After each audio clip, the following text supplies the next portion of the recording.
कहानी के शुरू होते ही हम कैथरीन नाम की एक औरत से मिलते हैं जो कि पागलों की तरह फोन पे किसी को ये समझाने की कोशिश कर रही थी कि मैं तुम्हें वो म्यूजिक नोट्स नहीं दे सकती। तुम समझ नहीं रहे, जो म्यूजिक नोट्स तुम मांग रहे हो वो म्यूजिक कर्स्ड है, यानी अगर कोई इस म्यूजिक को सुनेगा तो वो किसी शैतानी एंटिटी यानी शैतानी क्रिएचर के कब्जे में आ जाएगा। लेकिन फोन के दूसरी तरफ जो कोई भी था वो इसी बात पे बाजिद था कि मुझे वही म्यूजिक नोट्स चाहिए और उन म्यूजिक नोट्स को मैं रेडियो पे टेलीकास्ट करना चाहता हूँ। इसलिए कैथरीन तंग आकर उन म्यूजिक नोट्स को जलाने का फैसला करती है। जिस बॉक्स पे वो म्यूजिक नोट्स थे, कैथरीन ने वो पूरा का पूरा बॉक्स ही जला डाला था और उसके ऐसा करते ही यहाँ बहुत अंधेरा हो जाता है और इसी अंधेरे में कैथरीन को दो चमकती हुई आंखें दिखाई देती हैं। ये शायद उसी एंटिटी की आंखें थी जो इस म्यूजिक के जरिए लोगों को पोजेस किया करता था, यानी अपने काबू में किया करता था।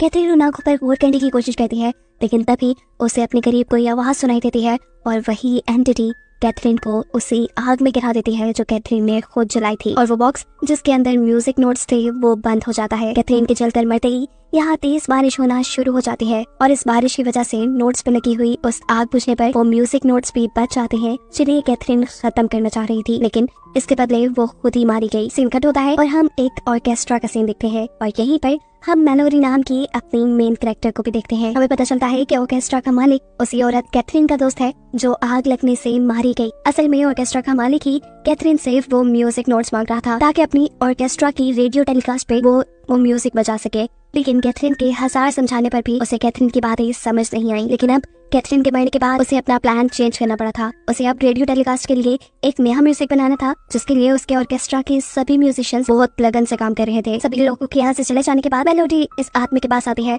उसने असल में कुछ म्यूजिक नोट्स बनाए थे जिसे वो अपने बॉस को दिखाना चाहती थी और चाहती थी कि उसके बनाए इन नोट्स का म्यूजिक रेडियो टेलीकास्ट किया जाए, पर उसके बॉस को उसका ये म्यूजिक काफी फीका लगता है और बॉस उसे बताती है कि उन्होंने उसके दूसरे क्लिक के म्यूजिक नोट्स को एक्सेप्ट कर लिया है। ये सुनकर मेलोडी बेचारी उदास हो जाती है। सीन कट होकर हम मेलोडी की बेटी जोई को देखते हैं जिससे सुनने में थोड़ा सा प्रॉब्लम था। मेलोडी था कि वो एक अच्छे डॉक्टर से उसका इलाज जरूर करवाएगी, लेकिन प्रॉब्लम ये थी कि मेलोडी के पास इतने पैसे नहीं थे, इसलिए वो दिन रात अपने म्यूजिक नोट्स पे वर्क कर रही थी ताकि उसके बॉस उसके म्यूजिक नोट्स को एक्सेप्ट करने और उससे थोड़ा बोनस। इस टाइम भी वो अपने बॉस से यही बात करने के लिए आई थी, लेकिन उसके नोट्स एक्सेप्ट करने के बजाय बॉस उसे बताते हैं कि वो इस रेडियो टेलीकास्ट पे कैथरीन के बनाए हुए म्यूजिक नोट्स को यूज करना चाहता था, लेकिन अब कैथरीन के मरने के बाद वो मजबूर हो गया है। मेलोडी ये चांस नहीं गंवाना चाहती थी, इसीलिए वो बॉस से कहती है कि मैं कैथरीन के नोट्स ढूंढ कर ला सकती हूँ क्योंकि कैथरीन मेरी टीचर थी और मैं जानती हूँ कि वो अपने नोट्स कहाँ रखती थी। मेलोडी अब इस काम के लिए कैथरीन के घर जाती है जहाँ पर उससे मिलती है कैथरीन की सिस्टर। जब मेलोडी उन्हें बताती है कि वो यहाँ से कैथरीन के म्यूजिक नोट्स लेने आई है तो कैथरीन की सिस्टर उसे घर में नहीं आने देती क्योंकि वो अपनी सिस्टर से कह ही गई थी कि मेरे म्यूजिक नोट्स किसी को नहीं मिलने चाहिए। मजबूर होकर मेलोडी अपनी कार में जाकर बैठ जाती है, लेकिन ऐसा नहीं हो सकता था कि वो अपने मिशन से पीछे हट जाए। उसे किसी भी तरह वो नोट्स चाहिए थे, इसलिए वो छुपकर पीछे के दरवाजे से वो नोट्स चुराने के लिए कैथरीन के घर के अंदर चली जाती है। वो स्टोर रूम में आ चुकी थी जहाँ पर कैथरीन म्यूजिक नोट्स रखा करती थी और यहाँ उसे शीशे में किसी का शैडो नजर आता है। इस शैडो को इग्नोर करते हुए मेलोडी अपने काम पे लग जाती है और उसे वो म्यूजिक नोट्स भी मिल जाते हैं जो उसके बॉस को चाहिए थे और जिसे कैथरीन जलाना चाह रही थी। इन म्यूजिक नोट्स के साथ 2 रिकॉर्डर्स भी थे जिन रिकॉर्डिंग्स में इन्हीं नोट्स का म्यूजिक रिकॉर्ड किया गया था। मेलोडी जब उस म्यूजिक को सुनती है तो अचानक से यहाँ अंधेरा हो जाता है, उसकी आंखें चमकने लगती हैं और उसे यहाँ अजीबोगरीब विजन्स आना शुरू हो जाते हैं। वो अपने विजन में एक लड़की को झील में डूबते हुए देख रही थी। इससे पहले इसी विजन में खोए खोए उसे कुछ हो जाता, यहाँ अचानक से एक कौवा खिड़की से टकराता है और उसकी आवाज उसे होश में ले आती है। मेलोडी अब बिना वक्त जाए किए भागते हुए उस बॉक्स को उठाकर अपनी कार के पास ले आई थी। वो यहाँ से फौरन जाना चाहती थी पर उसे पता चलता है कि वो कार की चाबी अंदर ही भूल आई है। मेलोडी जब चाबी लेने अंदर गई तो उसे वहाँ काले कपड़ों में कोई एंटिटी, कोई क्रिएचर खड़ी नजर आई। इसे देखकर वो बुरी तरह डर चुकी थी। इससे पहले कि क्रिएचर उसे कुछ कह देती, वो जाकर अपनी कार में बैठ जाती है और यहाँ से बहुत दूर निकल जाती है। वो इन सारे म्यूजिक नोट्स को लेकर अब अपने बॉस के पास आ चुकी थी। वो अपने बॉस को ये म्यूजिक नोट्स दिखाकर कहती है कि ये नोट्स कंप्लीट नहीं है, लेकिन मैं इन्हें कंप्लीट कर सकती हूँ क्योंकि मैं जानती हूँ कि कैथरीन कैसे अपना म्यूजिक बनाया करती थी।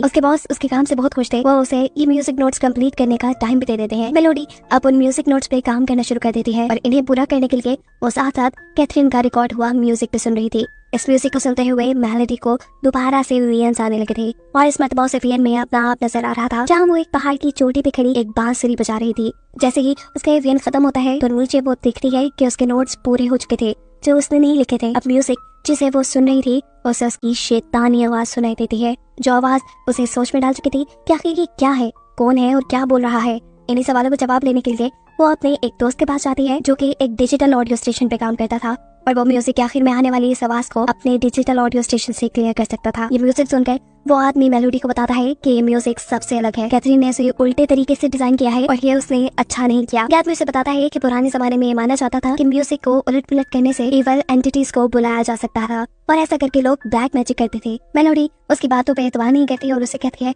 कि तुम बस अपना काम करो। सीन कट होकर अब हम मेलोडी के घर का सीन देखते हैं जहाँ पर उसकी बेटी और उसका दोस्त था। जोई का दोस्त यहाँ पे कैथरीन का म्यूजिक सुनता है और उसके बाद जोई को बताता है कि पता नहीं क्यों ये सुनते हुए मुझे अजीबोगरीब चीजें दिखाई देती हैं, जैसे कोई इवल स्पिरिट। खैर ये दोनों ही अब इस चीज पे ज्यादा ध्यान नहीं देते और दोबारा खेलने लग जाते हैं। खेलते हुए इस लड़के को अपने करीब आती ही एक बॉल नजर आती है। वो नजर उठाकर जैसे ही इस बॉल के पीछे दिखता है तो वहाँ पे एक भूत था, काले कपड़ों में खड़ा एक डरावना भूत, जिसे देखकर ये बच्चा न सिर्फ डर चुका था बल्कि पूरी तरह बदल भी गया था, ऐसे जैसे इस भूत ने उसे पोजेस कर लिया हो। इसीलिए अब वो बच्चा पूरा दिन अपनी विसल से वही म्यूजिक बजाता था जिसे कैथरीन ने बनाया था। रात में इसी बच्चे को अपने बैग के नीचे एक चूहा दिखाई देता है। इस चूहे के पीछे ऐसे ही वो भूत खड़ा था जैसे पहले बॉल के पीछे था। इस भूत को देखते ही ये भूत पूरी तरह इस बच्चे को अपने कंट्रोल में करते हुए अपने साथ कहीं ले जाता है। उसकी मॉम जब उसे चेक करने के लिए कमरे में आती है तो वो नहीं था। घबराकर वो इस चीज की खबर जाकर मेलोडी को देती है क्योंकि वो उसकी दोस्त थी। मेलोडी भी उस बच्चे के गुमने से परेशान हो चुकी थी। इसी परेशानी में ये लोग पुलिस को रिपोर्ट कर देते हैं।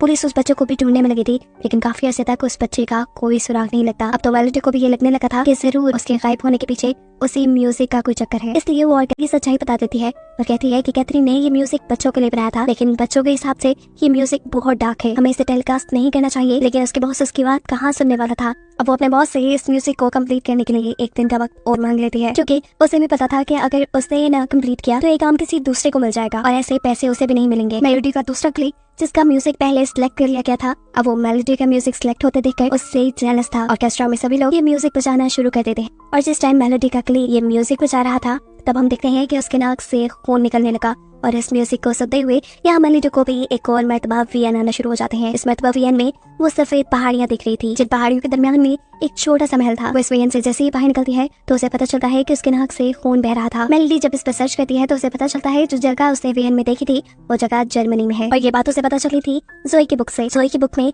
एक पाइपर की कहानी थी जिस पाइपर को किसी गांव के लोगों ने उनके गांव से चूहे पकाने के लिए बुलाया था और इस काम के बदले गांव वाले पाइपर को पैसे देने वाले थे। पाइपर ने अपना काम करने के लिए वहां फ्लूइड बचाया और सभी के सभी चूहों को वहां से भगा दिया। अपना काम खत्म होने के बाद पाइपर को पैसे मिलने चाहिए थे लेकिन यहाँ गांव वाले उसके साथ धोखा कर लेते हैं और उसे कोई पैसा नहीं देते। ऐसे में पाइपर गुस्से से पागल हो गया। उसने फैसला किया कि वो गांव वालों को बर्बाद कर देगा, उनकी सबसे कीमती चीज चुरा लेगा। लेकिन गरीब गांव वाले के पास सबसे कीमती क्या भी हो सकता था उनके बच्चों के अलावा।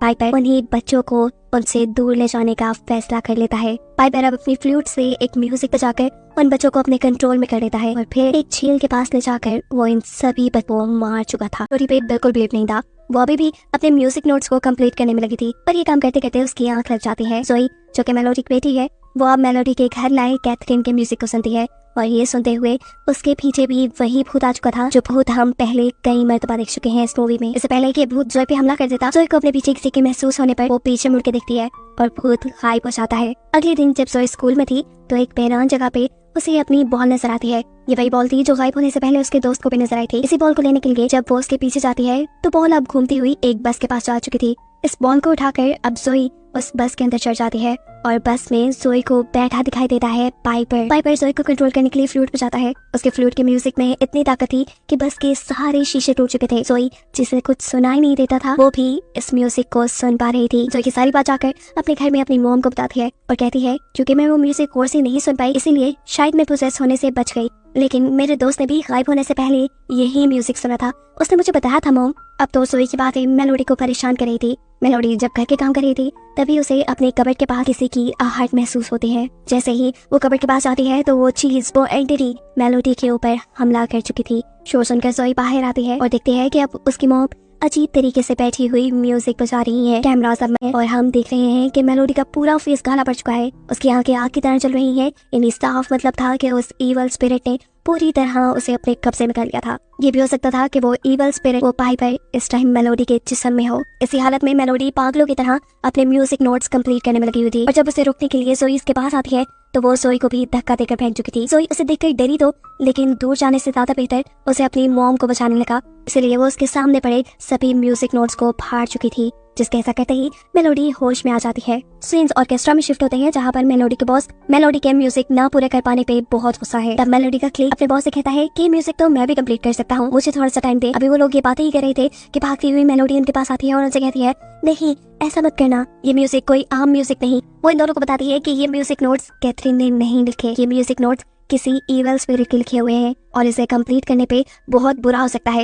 लेकिन ये दोनों उसकी बात नहीं मान रहे थे। मेलोडी की चिढ़ में मेलोडी का कुलीग अपने बॉस से कहता है कि मैंने इसकी एंडिंग भी कंप्लीट कर ली है और रेडियो टेलीकास्ट पे तो हम यही म्यूजिक बजाएंगे। इस मरतबा दोबारा मेलोडी के मना करने पर गुस्से में मेलोडी के बॉस मेलोडी को ऑर्केस्ट्रा से ही बाहर निकाल देते हैं। मेलोडी यहाँ से निकलने वाली थी कि अचानक वो दिखती है कि उसकी फ्रेंड उसकी नेबर ने ऑर्केस्ट्रा की ऊंची बिल्डिंग से वहाँ करीब झील में जंप कर दिया है, क्योंकि उसने देखा कि उसका बेटा उस बिल्डिंग से जंप करते हुए झील में गिर रहा है। वो उसे बचाना चाह रही थी पर असल में उसे तो पाइपर ने पोसेस किया हुआ था। वहाँ नीचे कोई झील नहीं थी और वो नीचे ऑर्केस्ट्रा की चेयर्स के पास आके गिरी थी। पाइपर इतनी आसानी से उसे इसलिए पोसेस कर गया था क्योंकि म्यूजिक नोट्स बजाए जा रहे थे। मेलोडी इस लड़की के पास आती है इसकी मदद करने के लिए और यहाँ ऑर्केस्ट्रा में बैठे सभी म्यूजिशियन से भी उनकी मदद करने को कहती है, लेकिन कोई उनकी मदद को नहीं आता क्योंकि सभी पाइपर के बनाए उस म्यूजिक में खोए बैठे थे। मेलोडी अब यहाँ से फौरन अपने उस दोस्त के पास आती है जिसके पास कैथरीन के रिकॉर्ड किए हुए म्यूजिक की रिकॉर्डिंग थी, जिसकी आखिरी हिस्से में किसी की आवाज भी सुनाई दे रही थी। मेलोडी के दोस्त ने उस आवाज को क्लियर कर लिया था। इस आवाज में बोली जाने वाली लैंग्वेज